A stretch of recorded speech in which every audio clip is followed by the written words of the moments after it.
and the laws of the Republic of Kenya, and respecting the functional and institutional integrity of state organs. The Houses of Parliament notes that the technical teams representing Kenya Kwanza and Azimio shall support the National Dialogue Committee, that the technical team representing Kenya Kwanza shall comprise the following persons: Dr. Muthomi Ithiankolu, Dr. Linda Musumba, Dr. Duncan Ojwang, and Nikki Biketi. That the technical team representing Azimio shall comprise the following persons: the Honorable Jeremiah Kioni, Professor Adams Olo, Abakri Zen Abakri, and Lynn Ngugi. That further, the National Dialogue Committee shall be assisted by 2 officers designated as communication secretaries, one of whom shall be appointed by the leader of the majority party and the other by the leader of the minority party. The Houses of Parliament further resolve that the National Dialogue Committee shall formulate and adopt a framework agreement to guide the bipartisan talks. That the National Dialogue Committee shall report to the leadership of Kenya Kwanza and Azimio coalition within 60 days, and after that submit its report to Parliament. That in execution of its mandate, the National Dialogue Committee may invite, engage with, and consider submissions from stakeholders, collect views from the public, and engage experts, professionals, and other technical resource persons as necessary. That the National Dialogue Committee shall determine its own rules of procedure. That the speakers and clerks of both houses of Parliament shall provide secretariat and any other necessary support to facilitate the work of the National Dialogue Committee. I will therefore proceed to call upon honourable senators to make their contribution to this motion. However, before I do so, I will allow Senator Lelegwe. What is your point of order, Senator Lelegwe?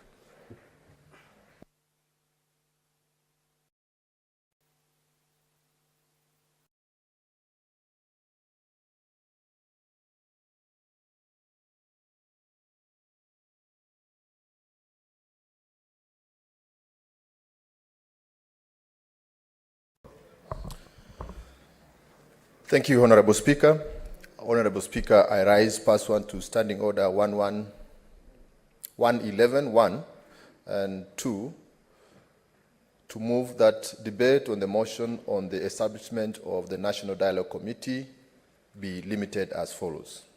A, that each senator speaking be limited to not more than 3 minutes. B, that the debate on the motion be limited to a maximum of 60 minutes, after which the mover be called upon to reply. Thank you.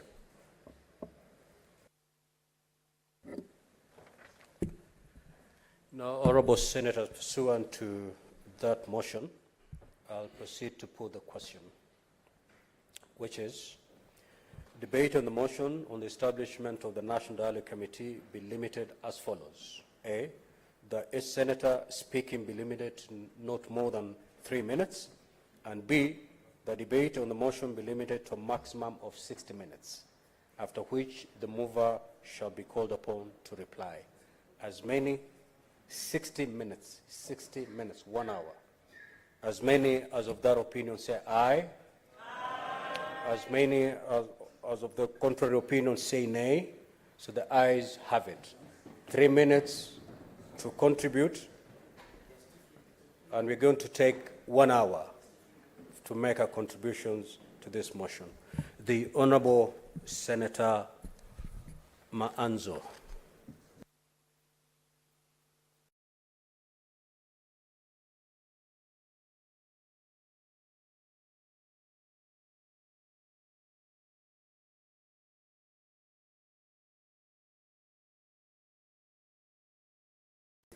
Thank you, Mr. Speaker, for giving me an opportunity to contribute on this very important motion. Mr. Speaker, the Constitution expectation is that as soon as an election is conducted, then whoever takes the mandates to lead the country leads the country into prosperity, peace, and unity. It anticipates a situation whereby, Mr. Speaker, we work as a nation together for the success of the people of Kenya who own the sovereignty of Kenya. At all material times, the people who elect us are sovereign, and the new constitution anticipates the elected leaders as servants of the people.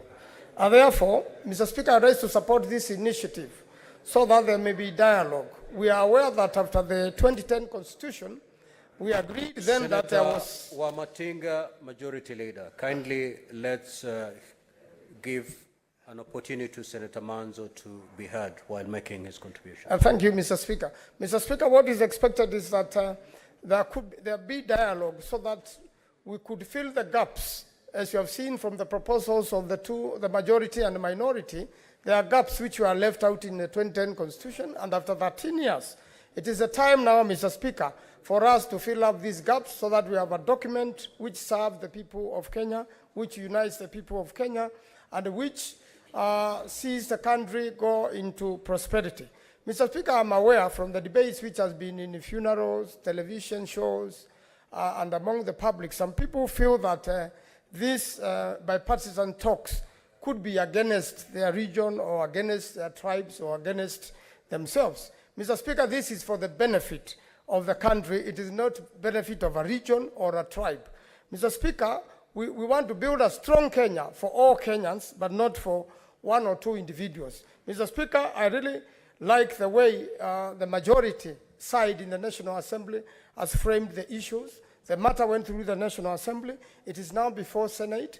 And again, Mr. Speaker, once we prepare this, we have to avoid the pitfalls, what we went through before when we tried to make or amend the Constitution through the executive, but not through a popular initiative. Mr. Speaker, eventually we must find a way of making this a popular initiative. A Senate will represent all the 47 counties of the Republic, and therefore, we want to avoid what happened to BBI. Obviously, this is going the BBI way again, but we must make sure it is the people's-driven changes, but not executive or elected leaders only driven changes. Eventually, it must go back to the people, and eventually most of the issues framed, some can be amended by Parliament, and others can only come through a referendum. I thank you, Mr. Speaker. I support. Senator Gloria Aroba.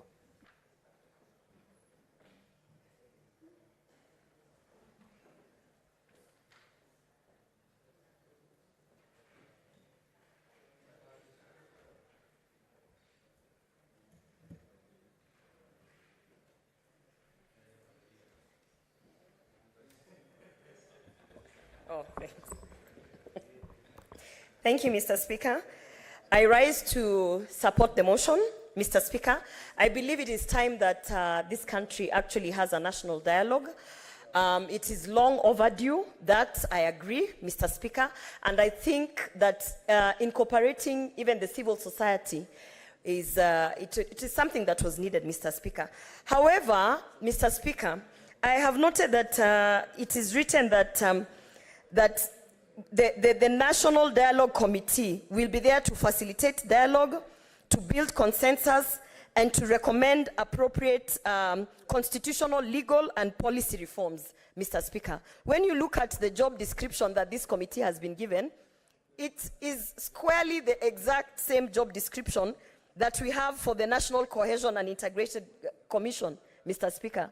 So the only thing that I want to point out, so that we are also not lying to Kenyans, is that we have legal frameworks to have these national dialogues. We have the National Cohesion and Integration Commission. In this House of the Senate, we have a committee on national cohesion and equal opportunity.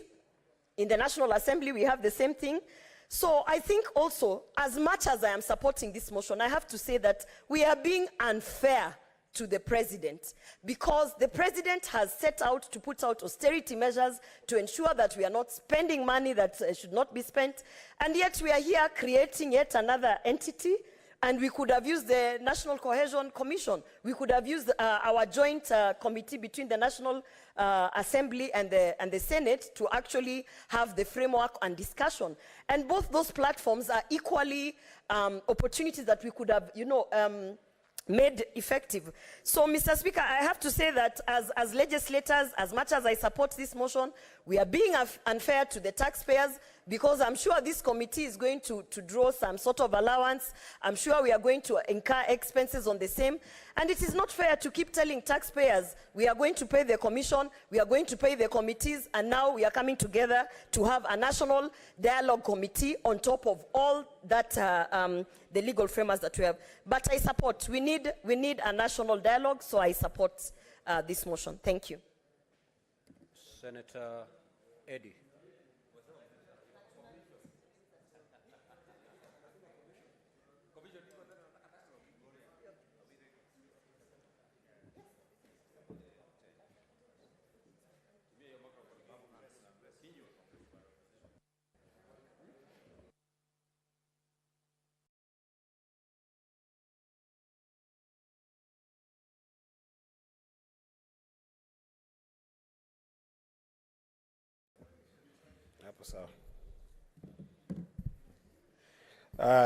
I thank you, Mr. Speaker. And at the very least, this National Dialogue Committee holds the promise of creating a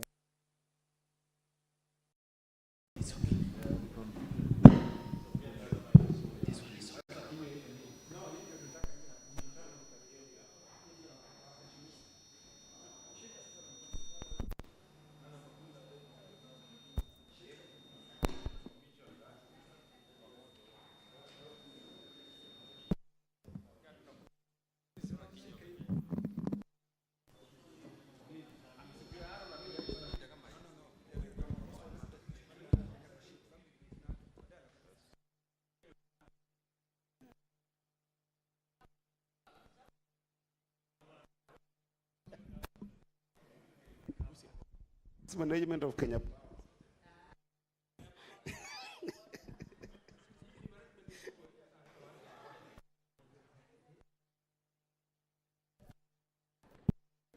Okay, Mrs.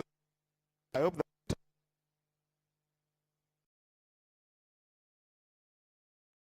Mrs.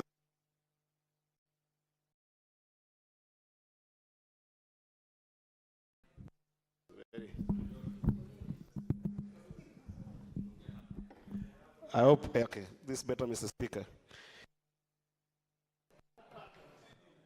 Mr. Speaker,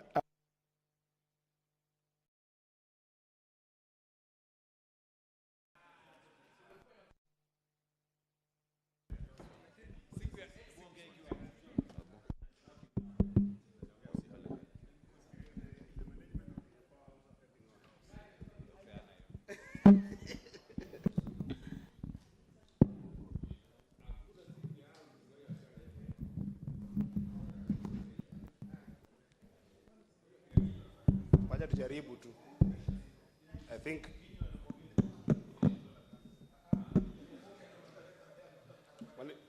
Mr. Speaker, it seems like Senator Kinyua, Senator Just Joyce. proceed to make your contribution. Your 3 minutes are almost up. Proceed. Okay, Mr. Speaker, I'll start now and say that I was saying that at the very least, this particular National Dialogue Committee, Mr. Speaker, gives this country a promise of creating a very significant momentum in the aim of inclusively and transforming the socio-political and economic conflict that has engulfed this country since the post-election, and particularly at the beginning of this year. And therefore, Mr. Speaker, it would be extremely remiss of me to start commenting on this particular motion without sincerely thanking His Excellency President Ruto, together with the Right Honorable Prime Minister Raila Amolo Odinga, for the boldness they have exemplified to allow this country to have a dialogue and give dialogue a chance. Indeed, Mr. Speaker, dialogue in the context of the conflict that we have found ourselves in since the beginning of the year is the only useful way that we can be able to ensure that we not only achieve the idea of sustainable peace in this country, but also being able to make sure that as a country, we can be able to mainstream some of the economic issues that we are facing. Indeed, I know that this has been an emotive issue, Mr. Speaker, in the past few months. In fact, there's a time in this particular house that it was very difficult to become a senator and at the same time be conscious about a number of decisions and talk about them more consciously without being in a constant state of rage. Just because some of these issues that are being laid down from both sides of the House have been very weighty issues, Mr. Speaker. I do know that the weight of those issues indeed go to touching the Constitution. And therefore, as a nation, Mr. Speaker, as we allow this team to go and sit down and talk, I would encourage this House, Mr. Speaker, to also keenly look at other mechanisms of being able to engage with the different parts of this conversation. Because, Mr. Speaker, if you look at some of the issues like what has been said from the Azimio side, Mr. Speaker, you look at issues around audit of elections, Mr. Speaker, these are contentious issues that is touching on the Constitution, Article 86 of the Constitution, and if you go further, there is Election Act 2011, Section 44. It's entirely dedicated on the issue of auditing of the elections. IBC Act, Section 11, Mr. Speaker, is equally embedded on this particular issue of audit of election, Mr. Speaker. If you look at another issue that has been contentious, that from the team on the Azimio side, and I know that majority has said that they are trying to mainstream some of these issues, the issue of economic rights, Mr. Speaker. This is an entire issue that is dedicated in the Article 43 of the Constitution, Mr. Speaker. And if you further look at issues around democratization, Mr. Speaker, our entire Article 4 of the Constitution defines this country as a democracy, Mr. Speaker. So these are not just issues that need some institutional understanding, but indeed they are at the core of the issues of national dialogue. So we thank our leaders, both Honorable Raila Amolo Odinga and President Ruto, for giving this country a chance to be able to sit and have a conversation with itself. Your time is up. Your time is up. I'm sorry we had to switch off manually. Senator Kathuri.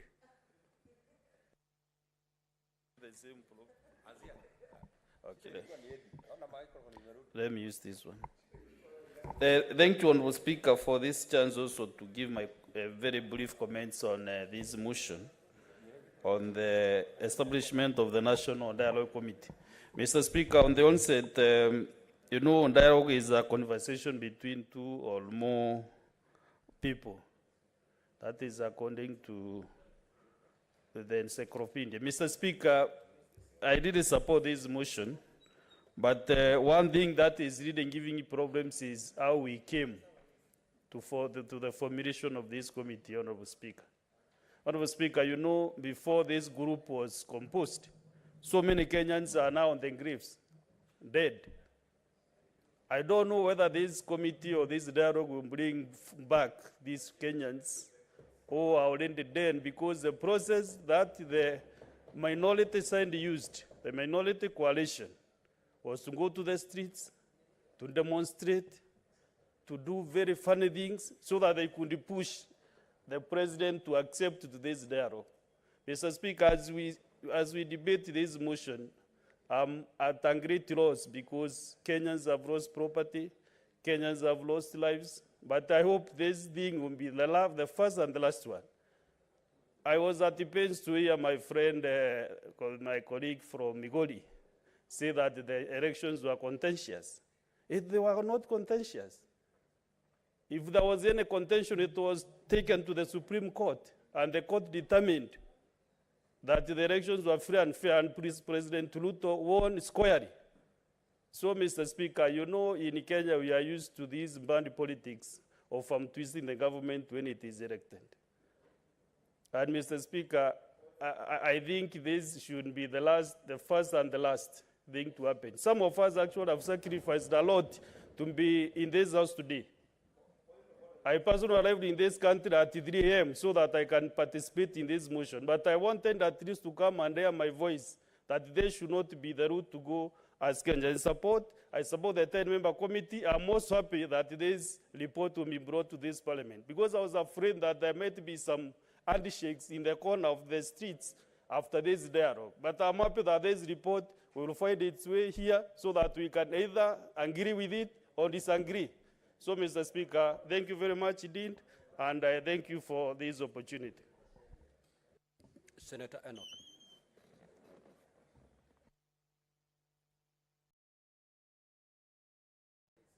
Can I use this? Thank you. Mr. Speaker, I thank you for this opportunity. I also want to join my colleagues in fully supporting the constitution of the National Dialogue Team. Speaker, I am happy that the National Dialogue Team is constituted along the lines of national values and principles of governance. And I pray that, Mr. Speaker, at the end of their term, then this team is going to come up with resolutions that bind us together as a nation. Mr. Speaker, people should not be afraid of talking. In fact, the minute you stop talking, then bad things begin to happen. There is nothing to fear with having a dialogue. And when there are disputes, whether those disputes arise from a contested election or they arise from issues of governance or cost of living, leaders have a duty of care to talk and find solutions to problems facing the people that they lead. Mr. Speaker, I personally take this initiative very, very seriously. As my friend, my neighbor, the Senator from Meru has said, he left his county very early in the morning to participate in this. The Speaker, I should be somewhere in school in Nakuru, taking my son back to school. But I'm here because this is important. This is important for this country. This is important for national healing. The Speaker, as I conclude, I want to say that this team that is meeting to have this dialogue is building on a foundation that was laid by the first initial team of the bipartisan team that yours truly was a member of. And in this one, Mr. Speaker, I am very happy that we have laid a firm foundation on which we will heal this country and move forward together as a nation. I thank you, Mr. Speaker, for the opportunity, and I fully support this team. Senator Murango.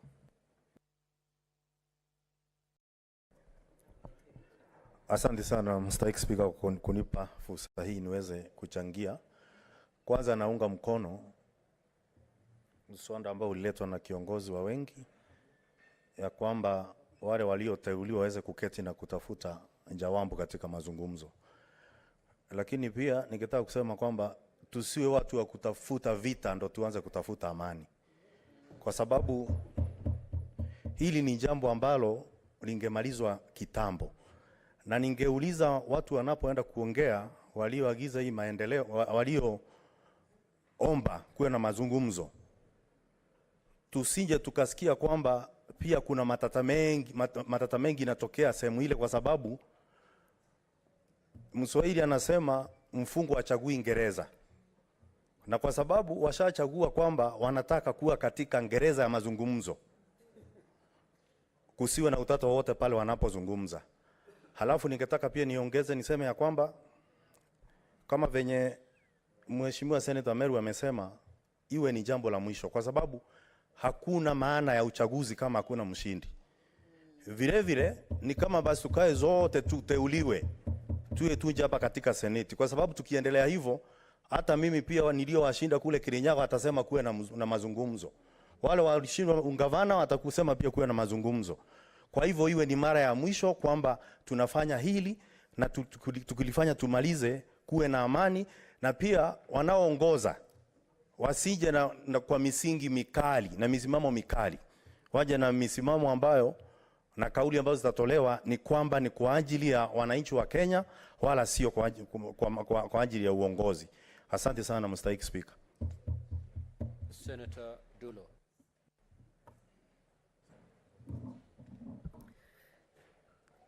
Thank you, Mr. Speaker.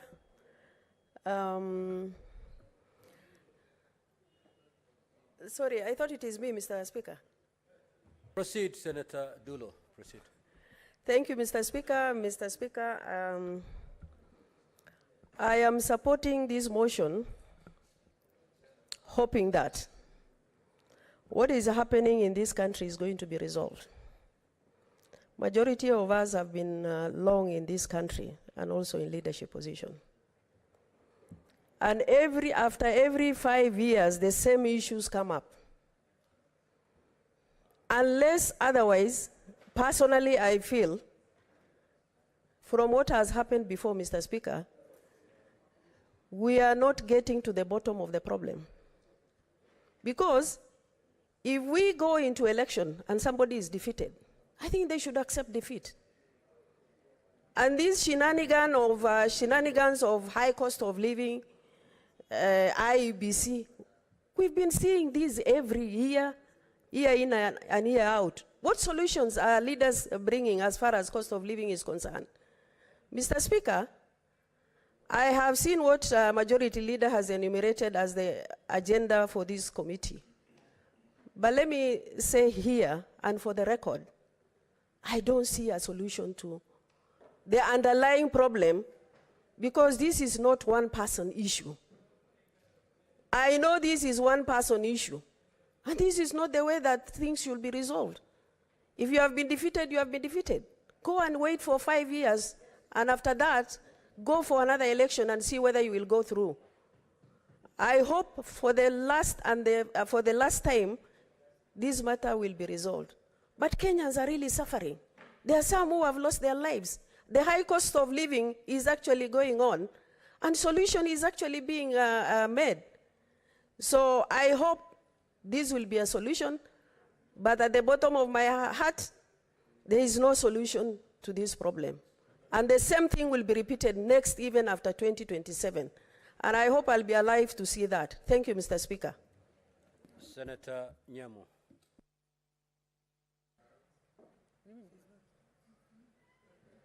Senator Karen Nyamu.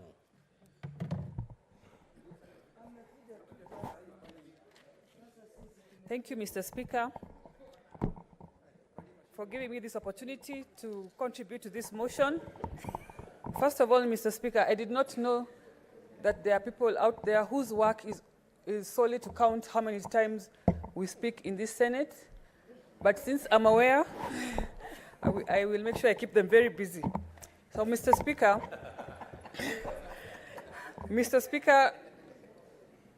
the issue of having dialogue after every election cycle, just like my colleagues have said before me, is one that must be discouraged, because we put a lot of resources into the election process, and we have encouraged this kind of impunity every election cycle. There are individuals who know that they can twist the process to get into government in the back door. However, Mr. Speaker, because our head of government, who is the president, supports this dialogue, and because one of the agenda for Kenya Kwanza in this dialogue is creating an official opposition office, which I support fully, because we appreciate that Raila, who is the current person in question that we are discussing today, he got a considerable number of votes. And the issue of winner takes it all has been a thorn in the flesh in the Kenyan elections. So, in that matter, Mr. Speaker, I support... What is the point of order? Protect Senator me, Mr. Mazai? Speaker. Protect me, Mr. Speaker, from the minority leader. Just take your seat, Senator Karen. What is the point of order, Senator Mazai? Bwana Spika, nafikiri ule mjadala ulioko hapa ni muhimu sana na ni wa kitaifa. Lakini ukisikiza matamshi aliyoongea dadangu Senator, kwa jina la heshima dadangu na matamshi aliyosema ya kwamba hapa tunaongea juu ya baba Raila Amolo Odinga. Bila alivyosema, je, ni sawa ama si sawa? Nataka kujua kutoka kwake. Na kama Senator si sawa, Karen, anaweza kuondoa maneno hayo. It's okay, Na Senator kaomba msamaha. Mathaya. Senator Karen, the motion before the floor is the National Dialogue Committee. It's got nothing to do with Honorable Raila Odinga. We are not here to discuss the personality of Thank you, sir. Honorable Raila Odinga. Mr. Kindly- Speaker, I'm guided. Thank you. As I was saying in conclusion, the issue of winner takes it all in our election has been a thorn in the flesh, and if this dialogue is going to address this issue once and for all, I support the creation of the official opposition so that we can keep so that we can keep the election loser, Mr. Speaker, so that we can keep the election loser legitimate and accountable and busy. Thank you, Mr. Speaker. Senator Oburu.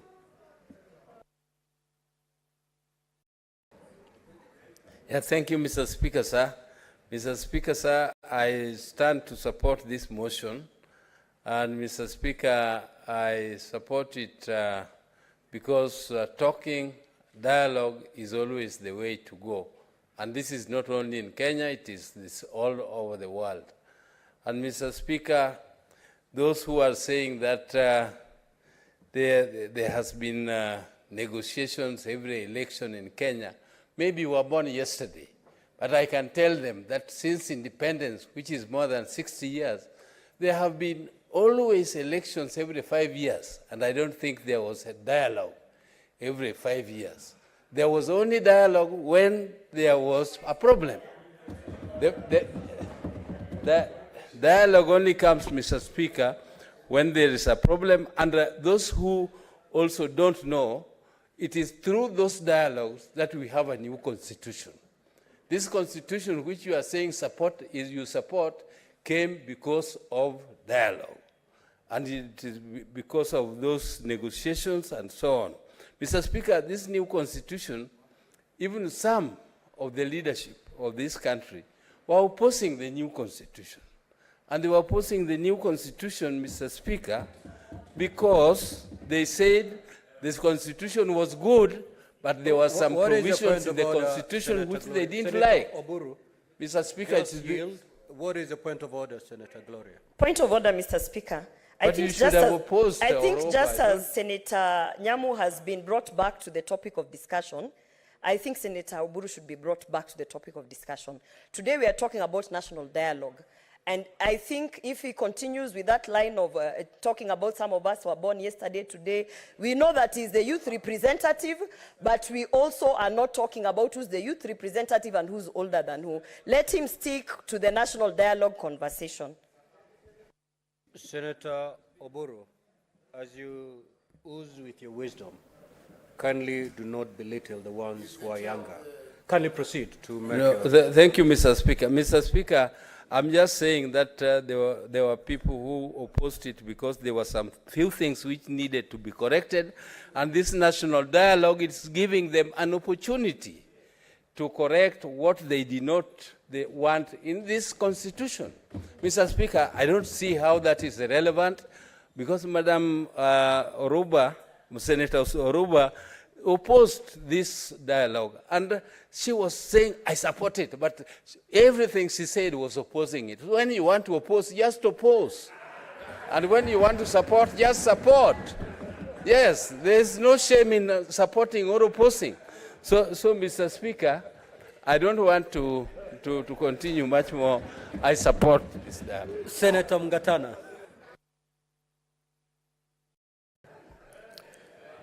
Mr. Speaker, I thank you for giving me the opportunity to make a brief contribution on this matter. Mr. Speaker, those of us who are students of history will recall, Mr. Speaker, I want to be protected from Kenyua.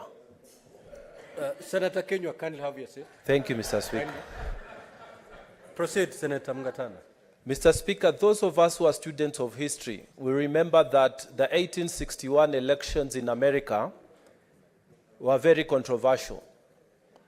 Mr. Speaker, Abraham Lincoln was elected president with mainly the support of the North.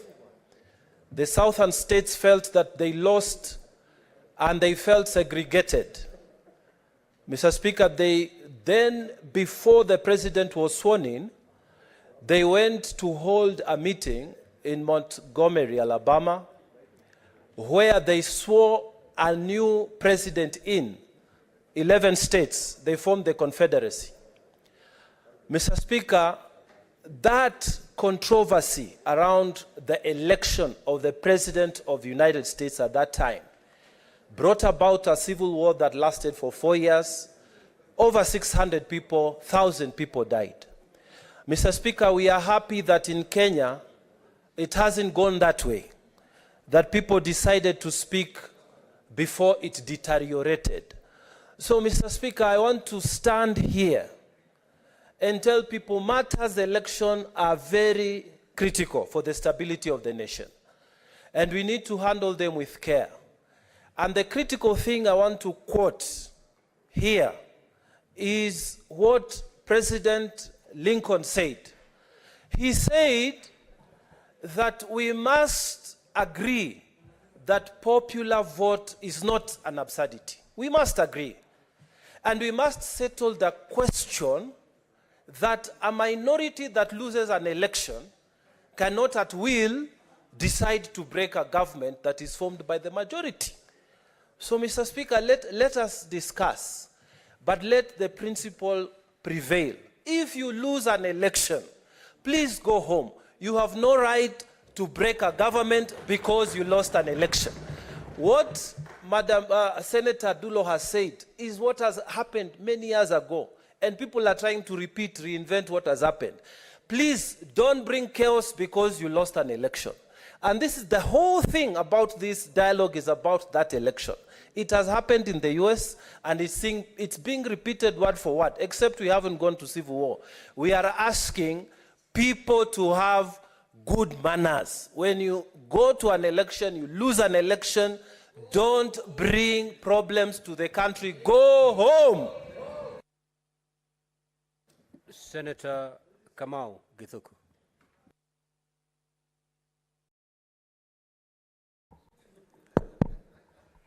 Asante sana Mheshimiwa Spika.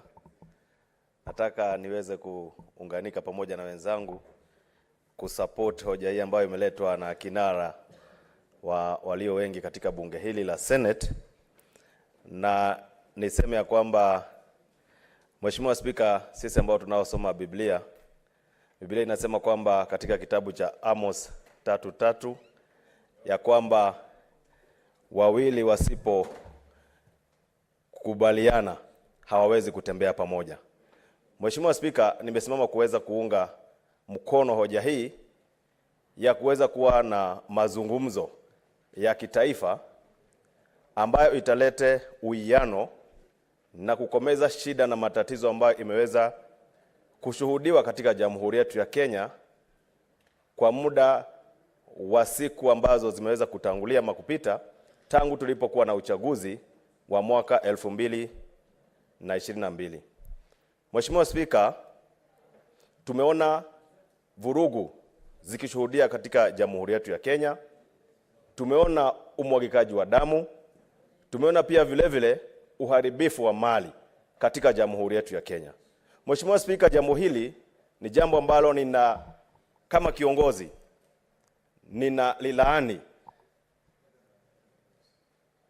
kabisa, kwa sababu hili jambo limeweza kuleta hasara kubwa katika Jamhuri yetu ya Kenya, ikizingatiwa kwamba Mheshimiwa Spika, tulifanya campaign na tukapatia Wakenya ahadi ambazo tutakazoweza kuzitimiza. Na Mheshimiwa Spika, ukiwa na mambo ambayo ni ya vurugu, umwagikaji wa damu na uharibifu wa mali, unakuta kwamba kiongozi ambaye aliyechaguliwa hawezi kuchukua fursa ya kuongoza nchi kwa njia inayostahili. Mheshimiwa Spika, mimi naunga jambo hili mkono kama ndilo jambo ambalo litakalolete uwiano jambo ambalo litakalolete amani katika jamhuri yetu ya Kenya, ili Wakenya waweze kufanyiwa kazi. Mheshimiwa Spika, mimi nimetoka katika kaunti ya Lamu ambayo saa hii imekumbwa na shida na matatizo mengi ya kiusalama. Na Mheshimiwa Spika, jambo hili ni jambo ambalo ningependa serikali iweze kuliangalia kwa kina. Ni kwa nini wananchi wangu wa kaunti ya Lamu wanauliwa kiholela? Ni kwa nini wananchi wangu wa Lamu wanachomewa manyumba kiholela? Ni kwa nini jamii fulani imekuwa targeted na watu ambao hawajulikani? Mheshimiwa Spika, hilo ni jambo ambalo linaleta huzuni katika nchi yetu ya Kenya na kaunti yangu ya Lamu. Mheshimiwa Spika, ningependa sana serikali iweze kuona kwamba tunapoingia katika mambo ya mazungumzo ya kutafuta amani katika jamhuri yetu ya Kenya. Senator Tabitha Keroche.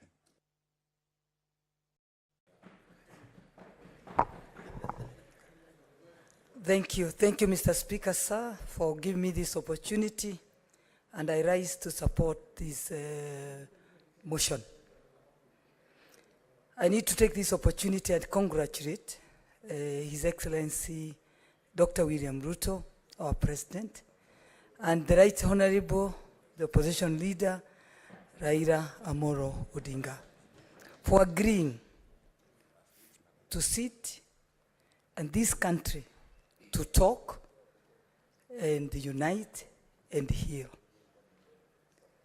I know our country is bleeding. We've gone through a 2-year COVID, very long electioneering period, and we need to recover.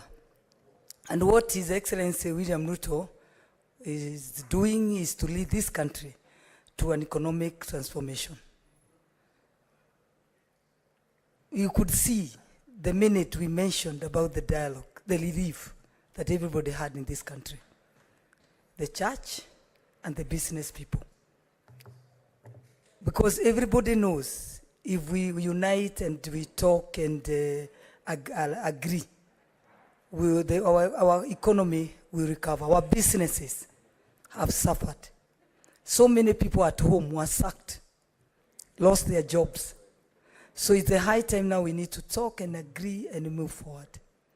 But going forward, we hope this thing will never happen again.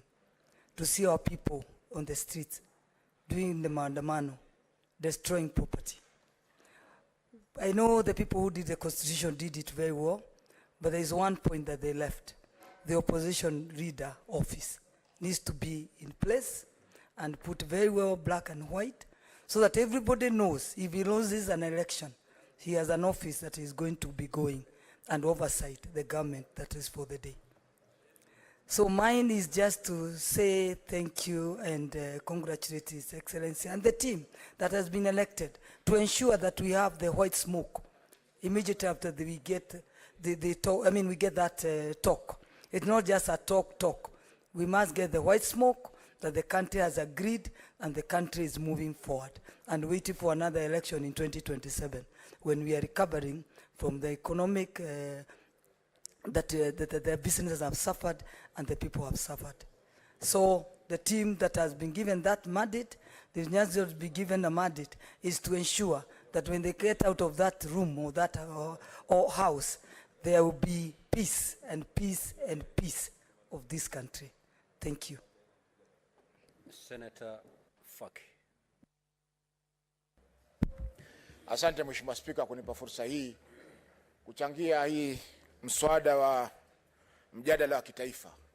Mheshimiwa Spika, mimi pia najiunga na wenzangu kuwapongeza viongozi wa nchi na kiongozi wa Azimio Mheshimiwa Baba Raila Amolo Odinga kwa kuweza kuwa na makubaliano kuhusiana na masuala haya.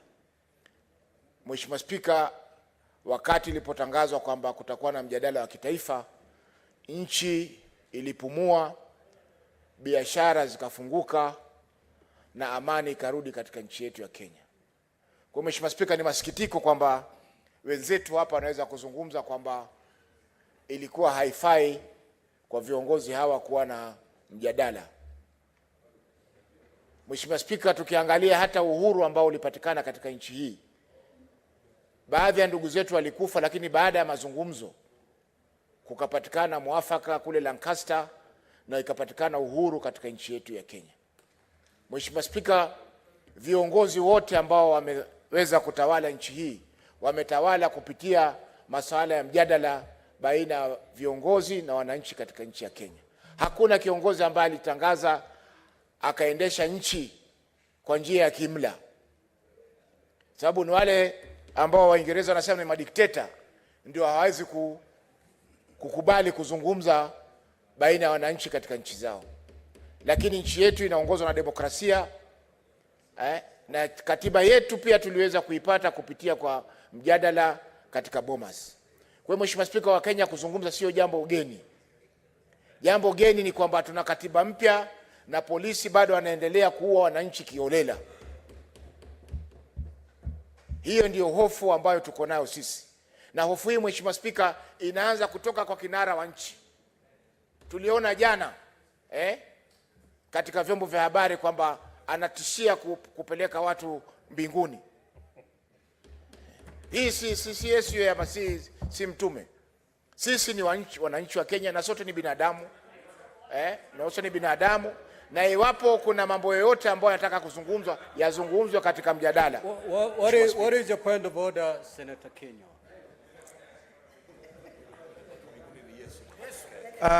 Bwana Spika, ni vizuri sisi mjadala ulioko siku ya leo, Bwana Spika, umekuwa ukiwaambia wenzangu maseneta wajadili mambo ambayo yanahusu mjadala huu. Lakini kusema ya kwamba ati kiongozi anasema atapeleka watu binguni. Bwana Spika, binguni hakuna mtu anajua njia, Bwana Spika. Huwezi ukapeleka mtu binguni.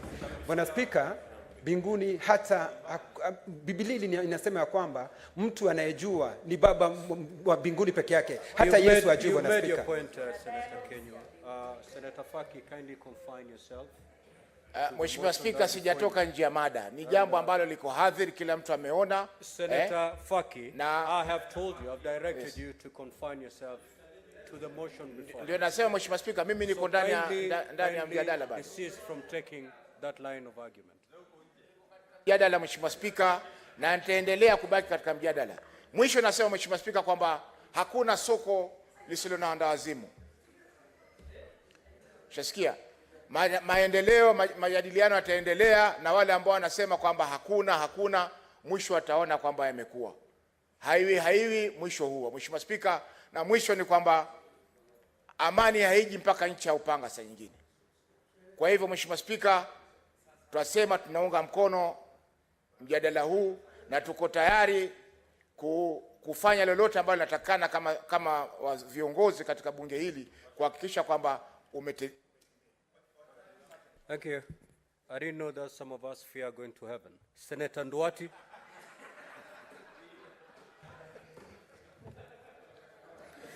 Mr. Speaker, sir, yes, you should take judicial notice of the fact that there are many people who are afraid of facing their maker because of the things they've been doing down here.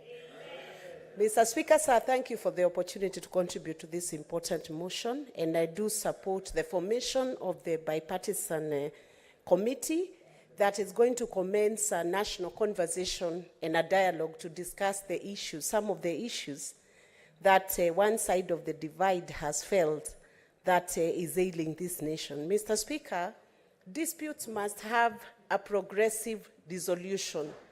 And Mr. Speaker, I hesitate to use a Kikuyu saying that insinuate that a case involving people who are not very wise, or what others would call fools, is never resolved easily. Because once a solution is arrived at, then one party keeps returning that same case for resolution of a dispute that has already been resolved. Mr. Speaker, it is important for this committee to note and to take judicial notice of the fact that certain issues have been settled. And ever since the 2022 general election, it's been 1 year that all the leaders who have voted in have been serving Kenyans from the date their term commenced, after they were validly elected in an electoral process that was spearheaded by the IEBC, Mr. Speaker, sir. And the IEBC conducted elections for all the parties that were involved, Mr. Speaker, sir, and senators who are seated in this House today and in National Assembly and in county assemblies, Mr. Speaker, sir, were brought in using that electoral process. So I would urge this committee that has been brought forth, Mr. Speaker, sir, to ensure that issues that have been constitutionally closed by Supreme Court, by processes that cannot be reopened, are not brought back to the table for dispute resolutions, because they will never be resolved. They have already been dealt with. The other issue, Mr. Speaker, is the cost of this process. If a party feels aggrieved and they want to discuss issues that are ailing the nation, it should be at their own cost. Could it be, Mr. Speaker, sir, that both parts of the divide will take care of the cost of this process so that the Kenyans are not further burdened by another cost for talks that may be endless, Mr. Speaker, sir?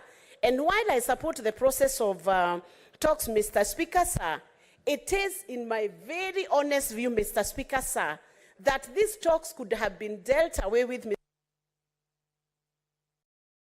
Senator Mwaruma. Asante, Mheshimiwa Spika, kwa hii fursa ulionipa kuchangia huu mswada wa kamati ya uwiano katika Jamhuri yetu ya Kenya. Naunga mkono majina yote yaliyotolewa, upande wa walio wengi na upande wa walio wachache. Mheshimiwa Spika, hii kamati ni ya mazungumzo, ni ya kuleta uwiano na kuleta amani nchini Kenya. Mheshimiwa Spika, swala la amani ni swala muhimu sana, lakini katika maana ya amani hakuwezi kuwa na amani, ama kuwa na amani si ukosefu wa vita. Kunaweza kuwa kuna amani, lakini kuna watu wana masononeko, wana manunguniko. Mheshimiwa Spika, wakati tulifanya uchaguzi, Mheshimiwa Spika, na tukapata rais, kulikuwa na kesi kidogo. Upande wa upinzani wa Azimio ulisema kwamba kuna masuala fulani hawajakubaliana nayo katika uchaguzi, na tukaenda mpaka mahakama ya upeo. Mheshimiwa Spika, tuliheshimu matokeo kutoka kwa mahakama ya upeo, lakini hatukuridhika, na tukasema kwamba kuna mambo machache yanafaa kufanyika baada ya uchaguzi. Mheshimiwa Spika, ya kwanza ni kufungua server, kwa sababu katika uchaguzi ni lazima tuangalie kama tulienda vizuri, na kuangalia kama tulienda vizuri ni kuangalia server. Katika taasisi ambazo zinatumia pesa, mwisho huwa tunafanya uhasibu ama audit. Kwa hivyo audit, Mheshimiwa Spika, ama uhasibu ni jambo la muhimu, na katika yale mazungumzo ni vyema ile ripoti itakayokuja iangalie basi ni vipi tutafungua ile server. Ya pili, Mheshimiwa Spika, ni mambo ya mfumuko wa bei. Mheshimiwa Spika, baada tumechaguana na tukawa na serikali, tuliona ya kwamba hali ya maisha iko juu, lakini tuliona serikali iliyomo wanapandisha ushuru. Na Senator Mandago, what's your point of order? Mesikia Senator Mwaruma akisema kama tutapata nafasi ya kufungua saba. Nafikiri mjadala ambayo iko hapa sio ya kufungua saba, kwa maana Mr. Speaker, wale waliokuwa na kifungu, wale wenye saba walikuwa watu wa Azimio, wale wenye walikuwa na kifungu ya saba ni watu wa Azimio, waende watafute mahali walikuwa wameiacha, Mr. Speaker, waende wakafungue saba. Senator Mwaruma, just confine yourself to the motion before us, please. Asante Mheshimiwa Spika kwa mwelekeo, lakini katika yale masuala ambayo yako katika meza kutoka kwa upande wa Azimio, moja lilikuwa ni kufanya uhasibu ama audit ya server. Kwa hivyo nikitaja server ni kwa sababu swala moja ambalo liko katika majadiliano litakuwa ni kufungua server. Mheshimiwa Spika, mambo ya maandamano ni haki yetu kama Wakenya katika ibara ya 37. Nimeona maandamano yakitokea hata kule Uasin Gishu kwa sababu watu wanataka pesa yao ya kwenda ambayo walilipa ya kwenda ng'ambo. Pia hiyo server pia ni lazima ifunguliwe, tujue nini ambacho kilikuwa kimetokea. Mheshimiwa Spika, Senator Methu. Order, Senator.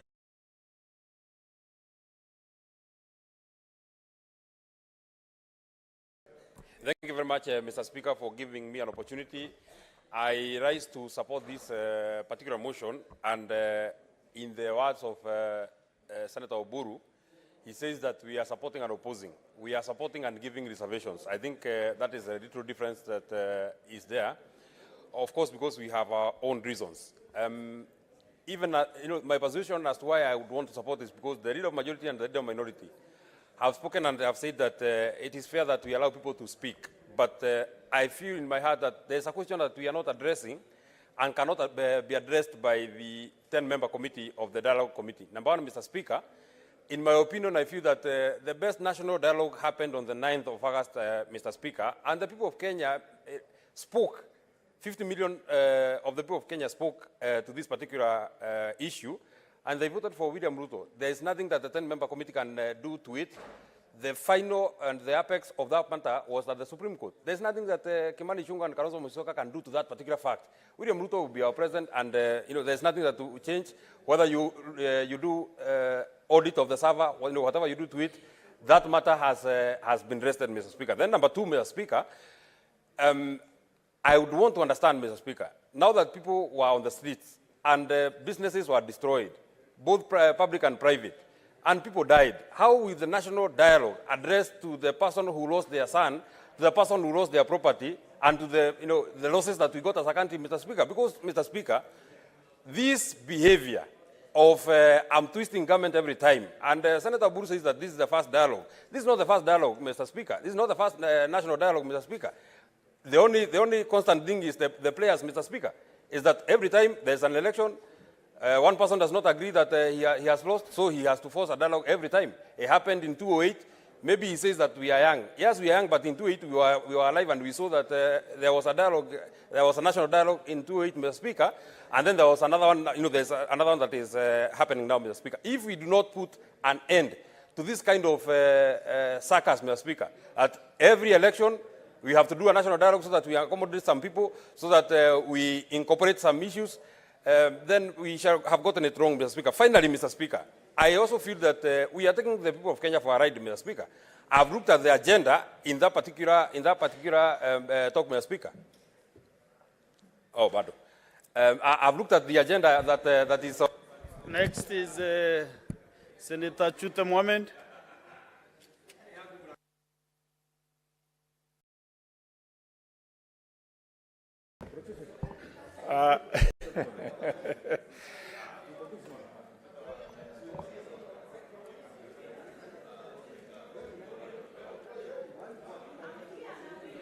Proceed. Asanti sana Uko kwa queue. Mheshimiwa Spika, ningependa kusikizwa. Proceed and conclude your 2 minutes remaining.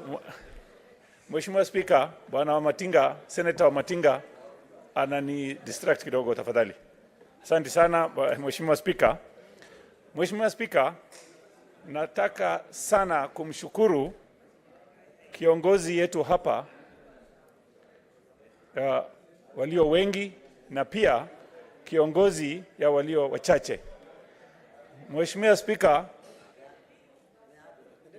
Spika, hii mjadala ni kama inaenda sizikizwi. Mheshimiwa Spika, on the members, let Senator Chute be heard in silence. Mheshimiwa Spika, nataka sana kushukuru President wetu na baba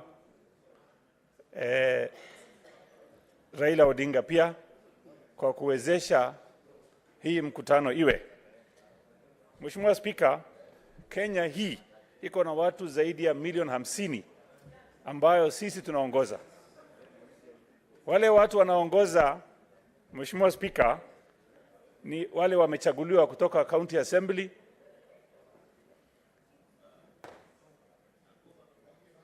karibu bwana Spika. Wale watu wanaongoza watu milioni 50 Mheshimiwa Spika, iko kelele nyingi kutoka kila kona. Honorable Senators, kindly let's allow Senator Chute to make his contribution in silence. Asante sana Mheshimiwa Spika.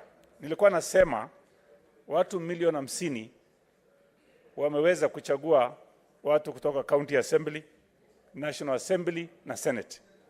Mheshimiwa Spika, ile shida leo iko katika nchi hii baada ya watu kupiga kura. Mheshimiwa Spika, pande zote mbili, pande za opposition na yaani ya Kenya Kwanza kwetu na Azimio, wanapiga kelele nyingi sana. Mheshimiwa Spika, tumepiga kura tukamaliza kura. Ukisikia watu ya Kenya Kwanza wanaenda kwa mazishi, wanaenda kwa harusi, wanaenda mahali yote ya siasa, wanaongea siasa tupu. Oh, baba amekuwa hivi, oh, nani amekuwa hivi. Hiyo haiwezi kusaidia nchi hii.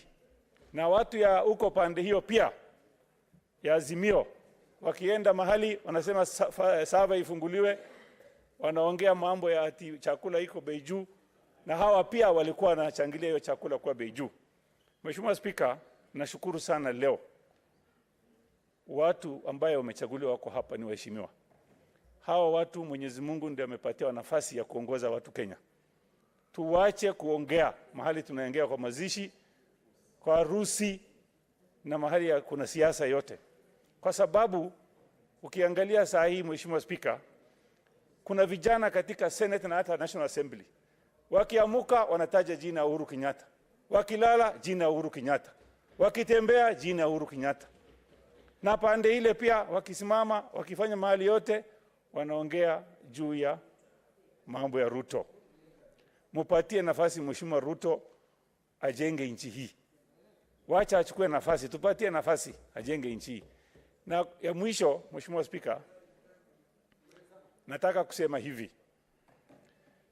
Majadiliano. Senator Siango. Thank you, Mr. Speaker, for giving me this opportunity. I stand to support this motion. One, it is very important because this country is bigger than any of us. And I want to thank the President and the Prime Minister for agreeing to have this dialogue. I want to remind those of us who are saying that the last election, who won and who lost, they were not IEBC. Unless you want to tell us there is no difference between UDA and IEBC. Mr. Speaker, sir, it is very important to know that in this country we need peace. What is the point of order, Senator Gloria?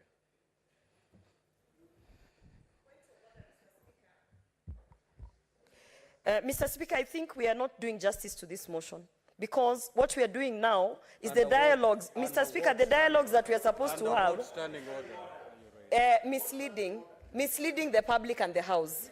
53. Standing order 53. Senator Eddy, you know the chair. Mr. Speaker, I have standing order 53. Mr. Speaker, I think we are not doing justice to this House, because now starting to invoke IEBC, starting to invoke all these names, let us be guided that we keep to the motion, Mr. Speaker. Thank you. Honorable Senators, I think we've been doing fine till at this point. Senator Siango, kindly prosecute the motion. Thank you. Mr. Speaker was saying it is very important to have dialogue because peace is very key. Whenever in a country there is no peace, when there are conflicts and disputes, and there is violence, it's women and children who suffer most. And it is very important to maintain peace in this country.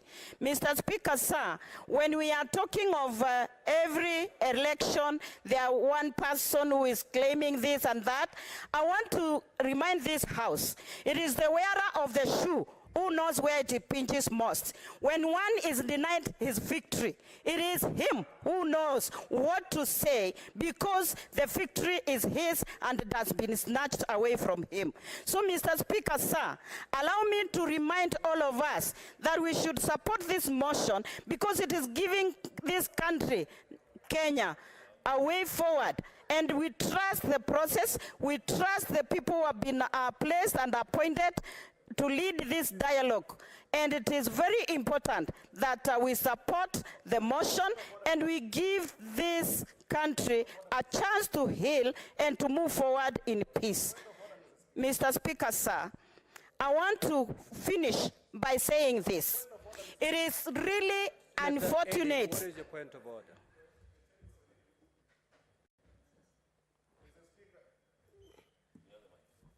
Awesome. Mr. Speaker, I take this House very seriously and I raise understanding order number 121. Mr. Speaker, number 121 says disorderly conduct, that a senator is disorderly in this, if the senator knowingly raises a false point of order. Mr. Speaker, Senator Gloria rose in this House. Eddie, just take your seat. Just take your seat first. Please. Just yield, please. Senator Eddie, in the same breath as you're reading the standing orders, you can only stand on a point of order to call to order a senator who is contributing. As you speak, Senator Siengo is on her feet. Unless your point of order is directed to her, you're out of order. Kindly proceed to conclude your contributions.